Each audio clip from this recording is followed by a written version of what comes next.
Hey guys, TheBlueHusky here. Today I'm going to give you guys a tutorial on how to make a moving banner. It's done with a GIF picture and that's just an animated picture, but the size of it, that's the only problem.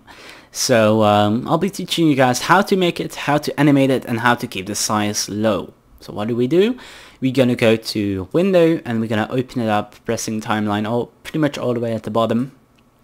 And it's going to open up this. If it's not like this, it could be like this. You can just double click on this one here and you're done too. So it's saying here create frame animation. We do not want that. We're going to press this down arrow here and we're going to create video timeline and we're going to press the button. That's all you need to do. So now you have opened this menu. This is the timeline. So what do? This draggable here is to drag it all along. This is the options. We're going to get loop playback on, so it's going to continue doing this. And that's pretty much it we want to do now. We want to keep the animation to only 1 second. So we drag this to 1 second. There we go. Now we can drag this to kind of have this 1 second here. Why? There's also something else here we can show you guys. So this here, we can move this. What's doing this? We can, for example, let's just say, wait, Control Z. Let's put this to 1 second. If we add a random black square or blue square, whatever, it's also going to have, there we go. Let's put this away. We're gonna have this random square. This one have a line timeline too, but when we reach over, there we go. The background turns invisible. Why? Because this layer here stops. So I'll remove the rectangle and start over. So go ahead, make it big enough so we have it entirely on here. Wait a second. Why is the beginning not there? There we go. Okay, there we go. So we have all the frames in there. So what do we want to do in this tutorial? I'm going to show you guys how to animate. This is the first step here. So what do we want to do? We want to have something to animate. So we're going to take a square by taking the rectangle tool and holding shift, opening it up, pressing enter, removing this up. What this is a vector masker, if I believe correct. Let's move this to first. There we go. We can just move this. There we go. Actually, let's zoom out. It's changed our timeline again. We want to keep it to 1 second. 1 second, of course, exists out of 30 frames, as you can see. So what do we want to do? Right click rasterize layer, very important, otherwise we'll not be able to animate it correctly. So after rasterizing the layer, it should be just a normal square, like a rectangle, without any logo.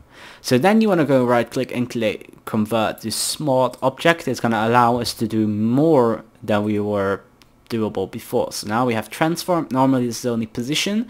The transform also includes position. It's a kind of multi thing here, so we can actually change position and transform at the same line. So let's just start. The first thing that we want to do is press this stopwatch here. That's making sure. So this means that we are selecting this one and we want to be able to edit this. So if you want to be able to edit opacity and you're just changing it and changing the time, it's not going to work. Just press this stopwatch. So the first thing is going to pop up this icon here. This is a keyframe, and this keyframe contains all the information about the position and the transformation of the object. So if we move, for example, to 10 frames, we can press this button and we're going to have this again. So whenever it reaches this button, at this point, it has to be in this shape. So for example, if you say this one, we're going to control and we just drag it out, like turn it a little bit. In this position here, this position here. So what it does, it evenly moves it like that. There we go. So we delete this one again. There we go. Because we want to have a continuous loop back, we want to have at the end, we want to have this same frame. Let's actually move the layer down below a little bit further. We want to have the same frame. So that means that when it loops back, it's going from here to here. It's the same. So let's just get all of these on. Let's go back to the end. Put them all on. There we go. So whatever we do in here, it's going to always end up the same. So what do we want to have? We want to have a moving cube that's just turning or like spinning around, changing its color and changing its opacity. So that's what we want to have to do. So let's just say we want to have the move and rotating first. So let's just start off with rotating. So we want to have in the middle, and we're going to go Control T. And we're going to go here in the angle, we're going to go enter 180 degrees. It's the maximum. We cannot enter anything higher.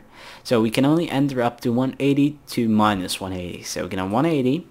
And that's all you need to do. Now it's 180 degrees turns. And as you can see, it's going to turn and there we go, it's 360 degrees. So when you play, it's going to just rotate. So now we want to have it moving from corner to corner. Let's actually go ahead back to this position. We want to have it in, let's just say, yeah, it's this corner. It's good. Then at 10 frames, we have to split it in 3 kind of. So there we go. So the middle would be this corner, and the end corner would be again here. There we go. So in the middle of these, we want to have these corners, and in the middle of this one, we want to have this corner. So there we go. Let's actually move this one. We can drag this one along to be in this position there. So now if we play, it's gonna... Wait, we did something wrong. So what did we do wrong? So it moves accordingly well. It's gonna go there. This position is wrong. So what do? We delete this one. There we go. Whoops, a little bit too far. So let's go ahead and play. There we go. So now we have this square. Now the only thing we want to do is make it kind of flashy, changing colors. So we're going to go to style. So we're going to start back in the beginning. We're going to go, let's say, we're going to do this every 10 frames. So what do we want to do? We're going to go here. We're going to go to color overlay. We're going to change the colors. And we want to say, for example, now we want to go to red. So now we have this. If we press OK, it's popping up there. It's going to change from blue to red, doing this. Then to another 10 frames, it's going to go back to blue in 20 frames. So there we go. We're going to go here. We're going to make it green. What this is going to do, this should normally give us a kind of rainbow effect. Because the RGB system, if we combine those colors, is going to give white like the rainbows. So there we go. Kind of have a rainbow-ish effect. So if we do this now, there we go. A fancy cube. So I just say we want opacity now. We're going to start off with 100%. We want to go, say, in the middle, we want to have 80%. Let's just draw it regular like this. So now if we go ahead to the beginning and we play, there we go. This is what we want to have. We could do some extra effects, but this is what I want to keep. So you kind of understand normally now how this works.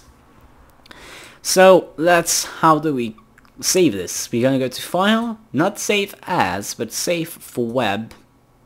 It's going to give up this. It's going to load. If you hold Alt, you can zoom out. There we go. And there we have our banner for now. It's our moving banner. So we're going to see at the bottom here, we're going to see the size of our file. Well, we can decrease and increase this in pretty much all ways. So let me actually quickly go ahead, turn everything to standard again, so you guys to know every step we're going to set. I'm going to put everything to standard here quickly. It's going to load everything up. Sorry for this, guys, but I've already been using this. Something like this doesn't matter, but it's like this. So what do you want to do? You want to go here, GIF, always go that, and you want to go, say, for example, here. This is very important too, forever. So it keeps looping. So now we can actually play. And that's pretty much it from having it basically saved, if the size doesn't matter. But how do we get the size lower? We're gonna get this one away. It's pretty much not doing that much. It's gonna save up a little bit size. So then also we can go delete the backgrounds. But however, YouTube always makes a background. You can't have anything transparent on YouTube, so we're just gonna keep it. But you could, for example, in your banner, delete everything above and below it, because it's not going to be on your YouTube banner, but it's going to take in space. So what do we want to do now? We could change the data. What it does, it actually makes the quality of the colors less, but because it's going to be, if we have a lot of colors at the same time, it's going to make the transitions less quality. But if, for example, go from 100% to only 50, so you go 105 kilobytes to 100. So we lost 5 kilobytes. So if we were counting in megabytes at the moment, from 50 megabytes, we would lose, go back to 13. So what can we do too? We're not using that many colors. We're not completely rainbow. We can just go split the colors to only have half of them. And now we actually lost another 5 kilobytes. So there we go. So if we play now, it looks perfectly the same.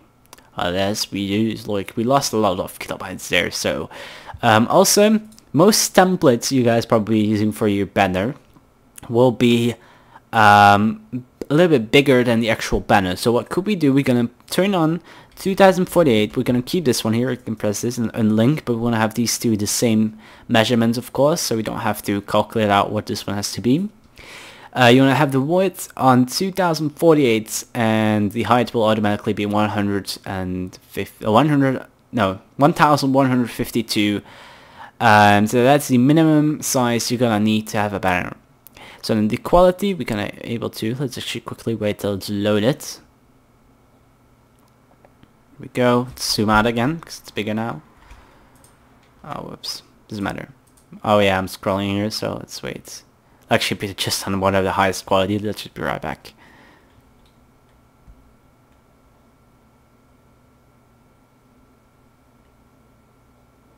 So there we go again. We want to have it on nearest neighbor. It's one of the best qualities I know. So it's from 200, the maximum quality, to, just wait till it's loaded. It's gonna be 175. Wait, you kind of have to play with it. It depends on which one you're using. So let's just build in it. There we go, 175. Now it is. It's a little bit slow in the beginning. Don't worry, it's going to be really fast after a couple once we reach my clock. It's going to be really fast. Ready? There we go. Just wait. Come on, load a little bit quicker. We're making a video here. 211 by cubic. It's going to be... Yeah, sorry for this guy. It's going to take like a little bit while to figure it out. But because we're using a cube, I guess by cubic is going to be the best possible in this case. So let's go ahead and... watch it. 200. You kind of play around till you have your size that you want to use, but 200 seems like the best one. Wait, what? This one was 175. Wasn't that correct? Let's just do it one more time and then we'll continue.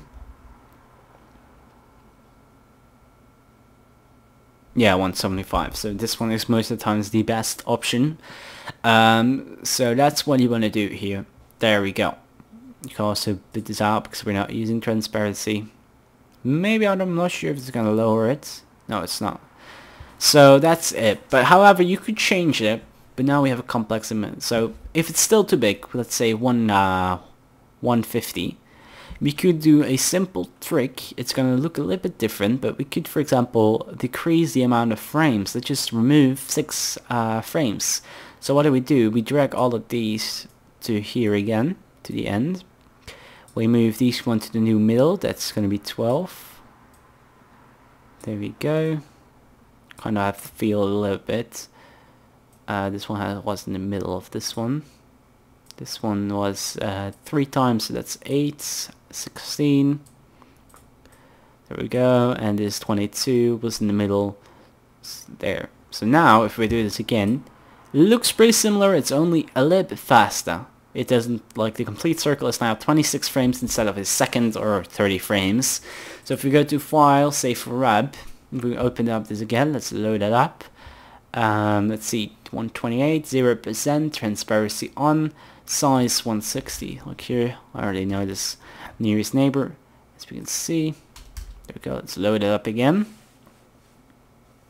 It's only 140 frames, 140 kilobytes. There we go. You lost 6 frames. It's gonna be a little faster, but you lost a ton of space. So that's perfect. You gained a ton of space. That's the way to say it. So if yours is like a little bit too big, just remove a couple of frames and just move the most pixels like just a little bit to the left, and you're pretty much done. So the only things you have to do now is press save, save it, give it a name, press save, it's loading up, it's rendering it out, and then you can just go to your YouTube page, press the editing key at the right top of your banner, and upload it, and you're pretty much done. Hope you guys now know how this works. If it's still too big, just one more tip is to maybe go, if your background image, you can remove that one, and maybe take one simpler or a background simple one color. That's why I'm using one color at the moment too. So if this tutorial wasn't helpful and there's still a problem, just comment down below. If you don't have Photoshop and you have, for example, GIMP, comment down below. I will just make a new tutorial on GIMP itself. And that's pretty much it. See you guys all later. Blue Husky out. Bye.